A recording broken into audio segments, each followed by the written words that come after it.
La giuria all'unanimità raccomanda all'onorevole Ministro quale capitale italiana della cultura 2024 la città di Pesaro.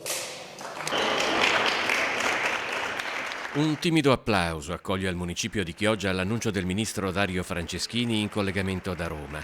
La capitale italiana della cultura 2024 è Pesaro. Chioggia, entrata nel novero delle 10 finaliste, ci aveva creduto fino alla fine.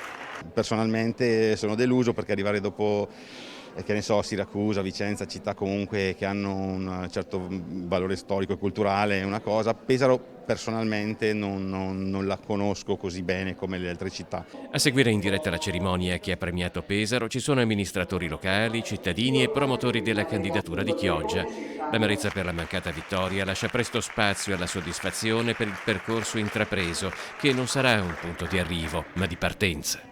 Quello che siamo noi rimane la volontà di valorizzare e potenziare tutto ciò che abbiamo.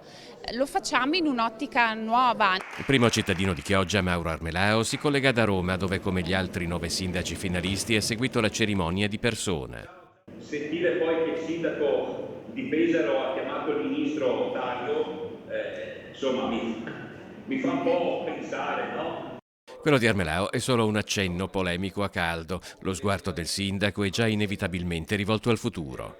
È chiaro che tutto il lavoro non deve essere comunque disperso e ci dà motivo in più per lavorare bene per la nostra città. Una città che anche grazie a questa esperienza sta acquistando sempre maggiore consapevolezza delle proprie potenzialità. Prendiamo questa sconfitta con sportività e con la consapevolezza, bastava forse quel pochino, ma c'eravamo, dai.